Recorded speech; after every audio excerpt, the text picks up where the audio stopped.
Listen, when I found out about this story that I'm bringing to you right now, my heart literally almost sank to the bottom of my stomach. I almost jumped out of my skin. This right here caught me completely by surprise, and it's going to catch you by surprise as well. Right here before you, you see a woman by the name of Melissa Harville-Lebron, as in LeBron James. And she has really made a historical move that I don't think anybody, probably not only in the black community, but in the world, saw coming.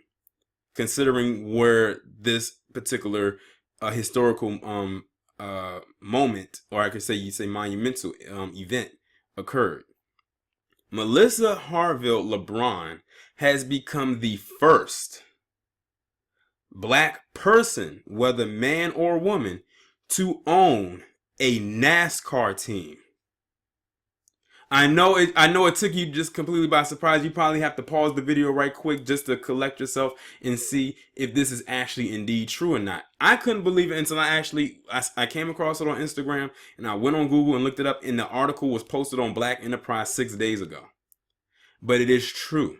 This woman is the first black person to own a NASCAR team, as in one of the most boring, into my opinion, one of the most boring so-called sports ever. Now, this is like a conversation that we have had on my channel before. Like black people aren't into NASCAR like that.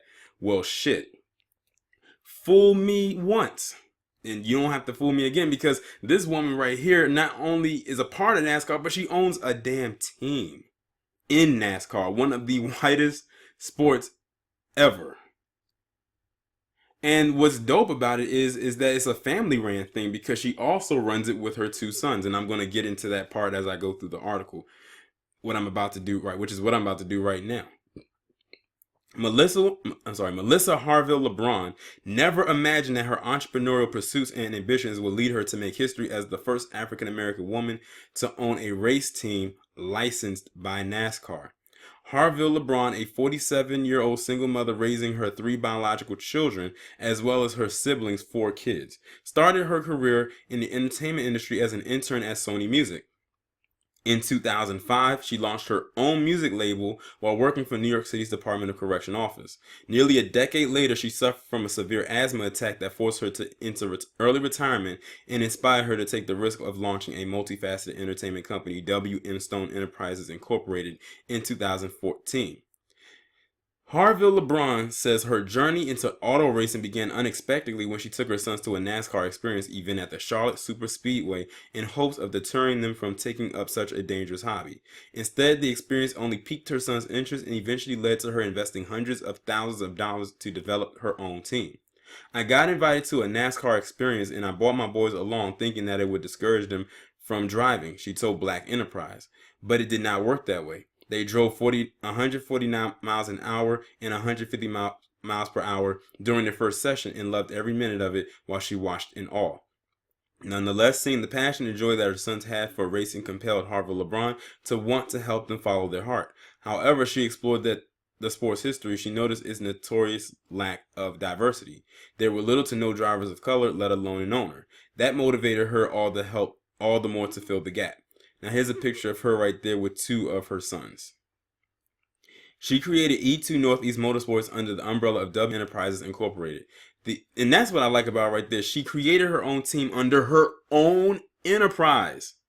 This woman gets all my praises. She created her own NASCAR team under her own already grown, pretty much probably nationwide, maybe even global enterprise.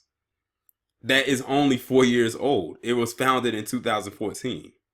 The E2 or Northeast Motorsports team became the first multicultural team to race competitively in NASCAR with 4 black and Latino drivers, 2 in the Camping World Truck Series and 2 in NASCAR's Wayland All-American Series. 2 of the drivers are brothers and Harville-Lebron's sons Eric and Nico. Besides making history, Harville-Lebron celebrated another victory on February 16th when her team ran its first official race in the Camping World Truck Series at Daytona. Scott Stenzel started the race in an E2 Northeast Motorsports Chevrolet, marking his return to the NCWTS following a 3-year hiatus. He came in 15th place at Daytona International Speedway. In a statement released earlier this month, Harville-Lebron called it an honor to partner with Stenzel in the NCWTS team, Comp Motorsports.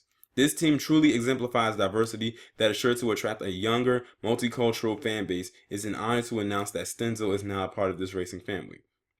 In addition to granting opportunities to people of color, Harville-Lebron wishes to see more become sports owners, particularly of NASCAR teams. It's important for our culture to push generational wealth to our children. It's important to lead by example. All too often, our children see negative images of our culture, and I think it's very important for people of our culture actually succeeding in business.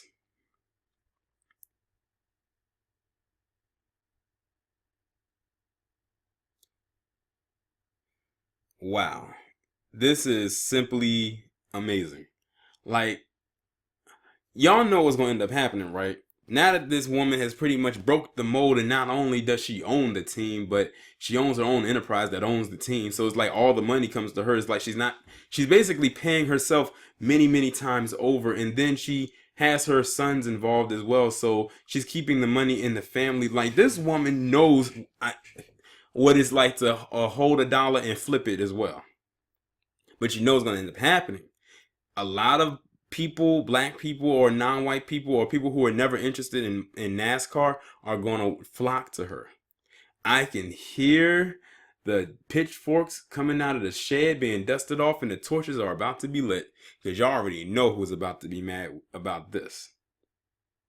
I'm so glad that I came across the story. I didn't really have any intent of recording many videos today, but I said I had to speak on this one right here. I could not let this story pass up. And please, whatever y'all do, share this story with as many people as possible. I will leave the link to the article in the description as well, and I will talk to you later.